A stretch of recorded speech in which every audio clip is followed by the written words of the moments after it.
Hello दोस्तों, स्वागत है आपका आपके अपने चैनल काजल एंड कनू व्लॉग में। तो मैं ठीक हूँ, आशा करती हूँ आप सब भी ठीक हैं होंगे। तो दोस्तों, कल का दिन मेरे लिए बहुत ज़्यादा बिजी होने वाला है। बहुत सारे काम हैं, इसलिए मैं सोचा कि कल के कामों की टेंशन फ्री होने के लिए क्या मैं आज ही अपने रूम को एकदम चमका दिया जाए। तो कल का दिन तो भाग दौड़ में बीत जाएगा। यानी कि कल शुक्रवार को चंद्र ग्रहण लगने वाला है और राखी भी है। तो आज ही मैं रूम में आ गई हूँ, और ताकि मैं ग्रहण से पहले की सारी डीप क्लीनिंग अच्छे से कर लूँ।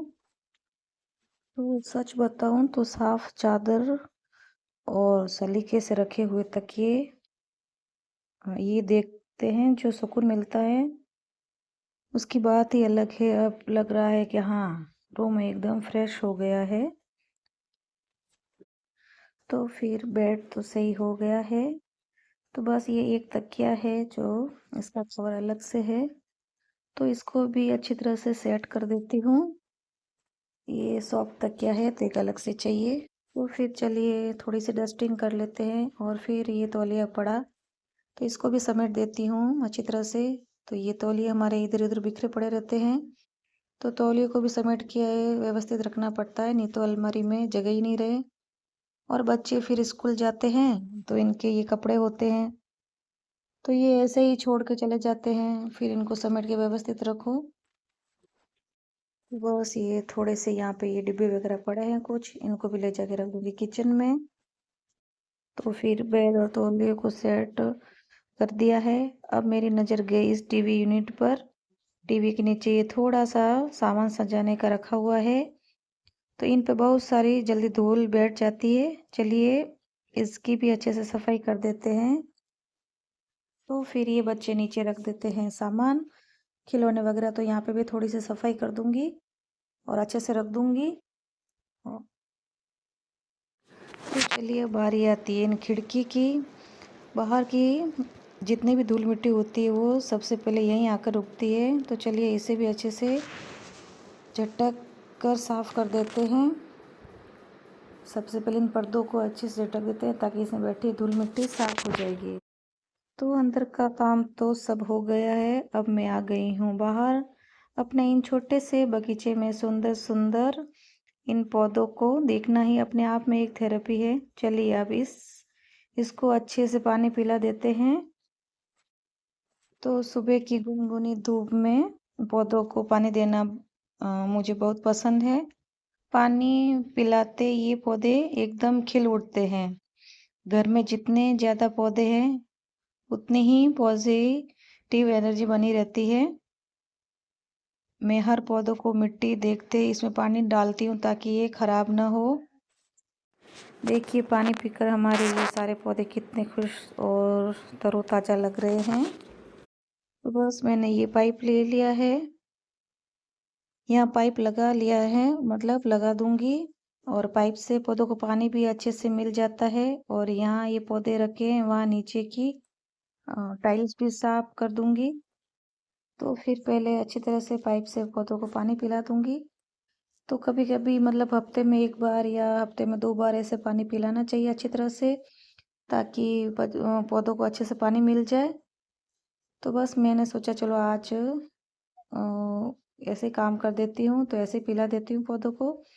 तो बस ये छोटे छोटे पौधे पड़े हैं इधर, तो इनको भी पानी पिला रही हूँ अंदर अच्छी तरह से। और थोड़े से कोई ऊपर रह जाएंगे तो उनको भी पिला दूंगी। तो पौधे देखिए कैसे मेरे खिल उठे हैं। तो पेड़ पौधों को पानी पिलाते हैं तो गमले के नीचे अक्सर मिट्टी और पानी के दाग बैठ जाते हैं, जो सूखने के बाद अच्छे नहीं लगते। इसलिए मैं आज पानी पिलाने के साथ साथ पाइप के प्रेशर से इसे इस पूरे हिस्से में अच्छे से धो दूंगी, ताकि मिट्टी चुटकियों में साफ हो जाए। तो बस आखिर में ये जो दीवार के ऊपर पौधे रखे हुए हैं इन्हें भी अच्छे से पानी पिला देती हूँ। ऊंचाई की मतलब ऊंचाई में होने की वजह से इन्हें पाइप से पानी देना बहुत आसान हो जाता है। और हाँ, पौधों को अच्छे से धो भी दूंगी साथ में। और साइड में चिड़िया का पड़ा है मिट्टी का पानी पीने का, तो उसमें भी पानी डाल दिया है। चिड़िया की मिट्टी के बर्तन रखा है तो उसमें मतलब रोज पानी डाल देती हूँ। तो आते हैं जानवर, आते हैं पीते हैं पानी आके यहाँ पे। तो जैसे कौवा वगैरह, चिड़िया, गिलहरी, तितर, मतलब ऐसे सब छोटे मोटे आते हैं तो वो पी लेते हैं। तो पूरा दिन फिर अच्छा जाता है।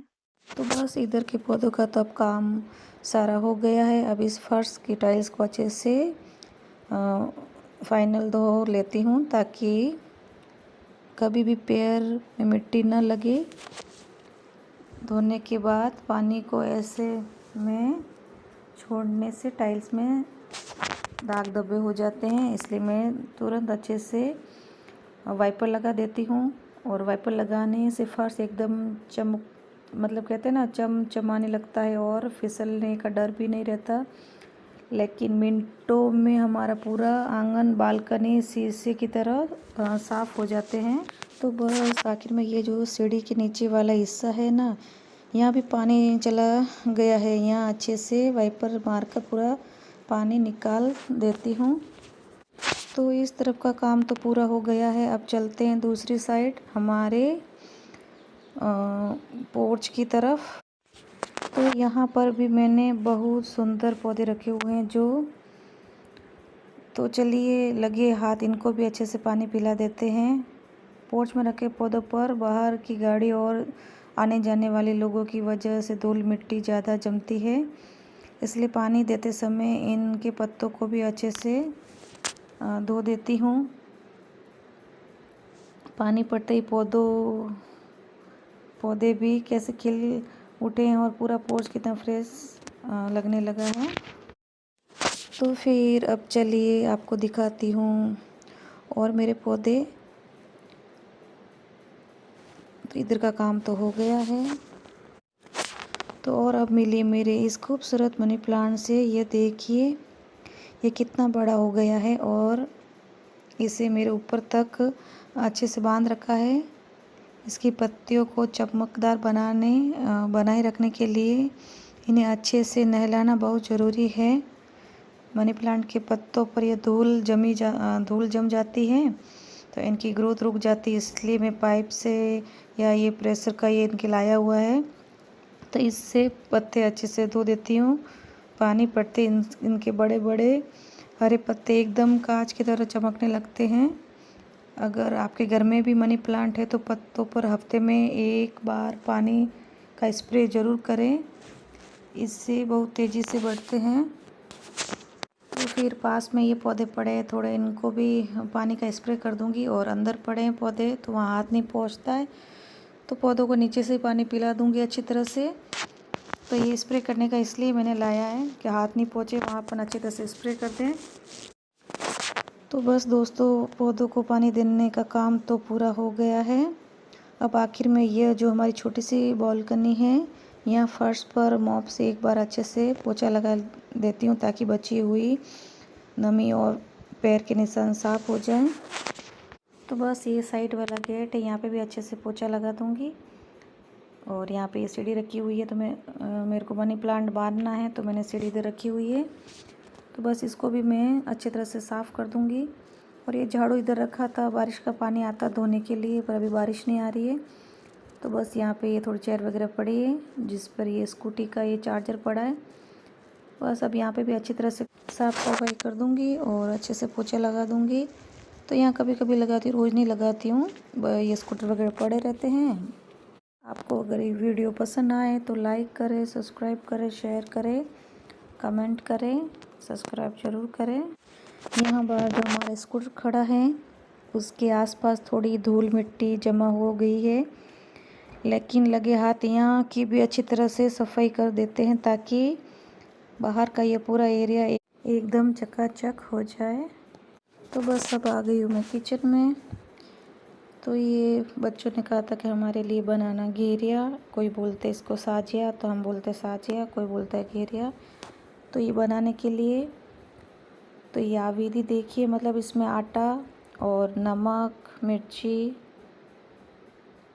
आटे में डाला है और मीठा सोडा पानी में डाल दूँगी और थोड़ा सा इसमें सरसों का तेल और जब उबाल आ जाएगा तो फिर इसके अंदर मैं डाल दूँगी सब आटा वगैरह वो, और अच्छे से मिक्स कर दूँगी।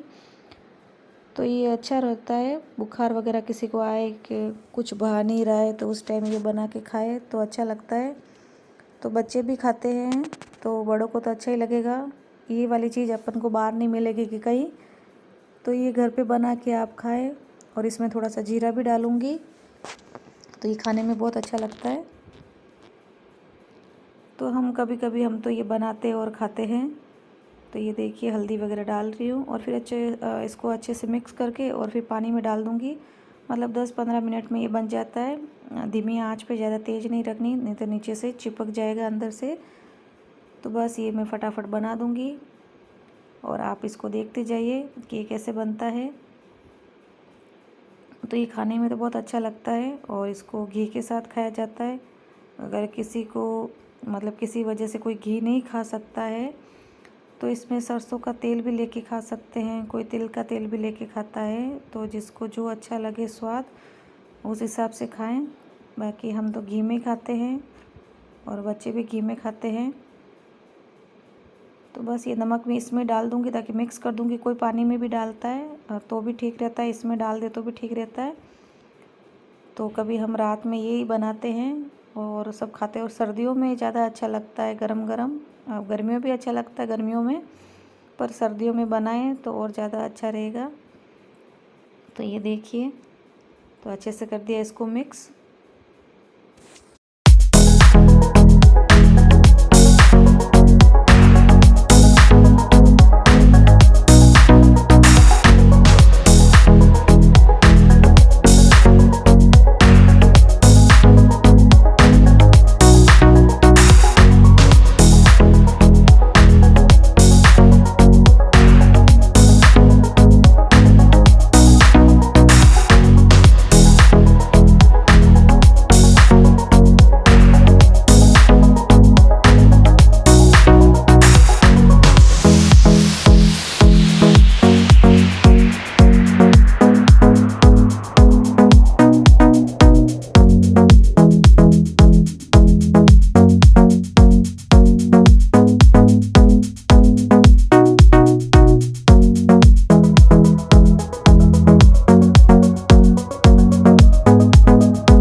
जैसा कि आप देख रहे हैं तो पानी अब बिल्कुल भी नहीं दिख रहा है और ये अच्छी तरह से पक गया है।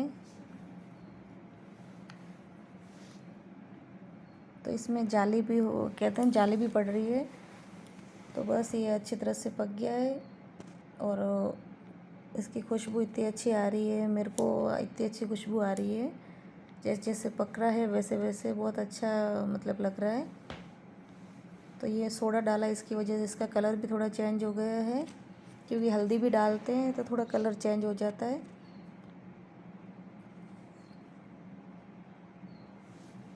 तो बस इसको मिक्स करते जाऊंगी और थोड़ी देर बाद में वापस ढक्कन लगाऊंगी, फिर वापस करूंगी। तो बस अब इसमें पानी डालने की बिल्कुल ज़रूरत नहीं है, क्योंकि ये अच्छी तरह से पक गया है। अगर इसमें पानी और डालेंगे तो अभी ये पानी सोखेगा नहीं और बहुत गीला हो जाएगा, तो ज़्यादा गीला अच्छा नहीं लगता है। तो इसमें ये ध्यान रखना, चम्मच से ऐसे हिलाते रहना कि इसमें बिल्कुल भी गोल गोल वो उसमें गांठें ना पड़े आटे से। तो ये ध्यान रखना है, अपन जब भी पानी के अंदर डालते हैं तो इसका पूरा ध्यान रखना है।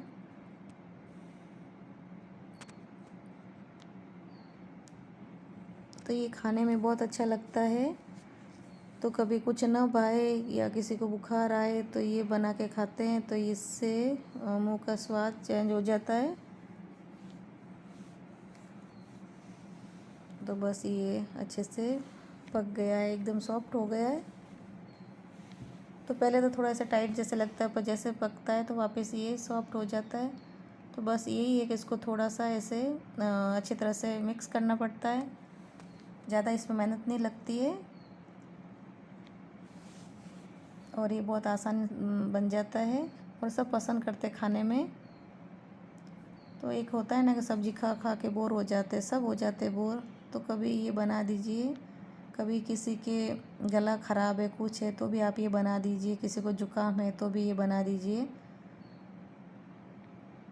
तो किसी के गला भी ऐसे दुखता है तो कहते हैं ना खाना नहीं खा पाता है कि हमारे गले में दर्द हो रहा है, तो ये अच्छा होता है, ये घी के साथ खा लो, घी इसमें डाल दो और गले में भी दर्द भी ना हो और पेट भी भर जाए। तो ये सबसे अच्छा है खाने के लिए। तो पहले के लोग तो यही बनाते थे, जब बीमार होते थे तो ये बना देते थे और खा लेते थे। और कोई ये मक्की का भी बनाते हैं। ये मैंने ढक्कन लगाया तो ये सोडा डाला इसमें, तो सोडे की वजह से ये ऊपर आ रहा है, सब फूल रहा है। फिर इसको मिक्स करेंगे तो वापस थोड़ा सा कम होगा और फिर वापस फूलेगा। तो इसका मतलब ये पक गया है अच्छी तरह से। तो सोडे ने भी अपना कहते हैं ना कमाल दिखा दिया है। तो सोडे के बिना ये बनता नहीं है, इसमें सोडा ज़रूर डालना पड़ता है। इनो वगैरह आप नहीं डाल सकते, इसमें सोडा ही जाएगा, मीठा सोडा। पापड़ सोडा आता है, वो पापड़ के लिए होता है। तो पापड़ भी बनाते हैं, पापड़ भी मेरे को बनाने आते हैं, पर ये पापड़ में यही होता है कि 2-4 जने हो तभी बनते हैं, अकेले से नहीं बनते हैं। तो बस ये बन के तैयार, एकदम सॉफ्ट। बुजुर्ग लोगों के लिए भी ये अच्छा होता है खाने के लिए, बिल्कुल सॉफ्ट। तो इसमें कहते हैं ना दाँत की भी ज़रूरत नहीं होती है। तो बच्चे जैसे कोई छोटे होते तो उनको भी घी में थोड़ा थोड़ा करके खिला सकते हैं, थोड़ा थोड़ा लेके उंगली से चटा सकते हैं, तो ये चिपकेगा नहीं। कि पकने के बाद में ये नहीं चिपकता है, अगर कच्चा होगा तो ये मुंह में चिपकेगा। तो ये सबसे हेल्दी खाना ये अपन को कहीं बाज़ार में होटल में कहीं नहीं मिलेगा, ये तो घर पे ही मिलेगा। दूसरी कहते हैं ना चीज़ें अपन जाके बाहर जाके खा लेंगे, पर ये वाला है जो खाने का जो है, जो ये अपन को घर पे ही मिलेगा और कहीं नहीं। तो बस ये बन के तैयार है। तो इसमें बनने में 10-15 मिनट तो लगते ही हैं। और इसको पानी डालने के बाद में जैसे पकता जाता है तो इसको थोड़ा गैस कम भी करना पड़ता है। तो तेज़ गैस पे करेंगे तो नीचे चिपक जाएगा, जल जाएगा, तो ध्यान तो रखना पड़ेगा कम आंच पे। तो बस अब प्लेट में ले लूँगी और थोड़ा ठंडा कर दूँगी। और ये हाजिया डालने के बाद में इसमें डाल दूँगी मैं घी। तो ये पकने के बाद में कहते हैं ना इतना टेम्पटिंग लग रहा है कि अब रुका भी नहीं जा रहा है। तो चलो अब इसको प्लेट में लेते हैं और फिर खाना शुरू करते हैं। तो इसका स्वाद भी इतना लाजवाब है, जो खाए उसको ही पता चले, और जिसने नहीं खाया हो तो बना के खाए। तो गाँव में तो ये सब बना के खाते हैं। तो बस इसके अंदर अब डाल दिया है मैंने घी। तो ये गरम है तो घी भी पिघल गया और कितना अच्छा दिख रहा है। तो उससे कहते 100 गुना खाने में अच्छा था। तो मिलते हैं अगले वीडियो में। Bye bye.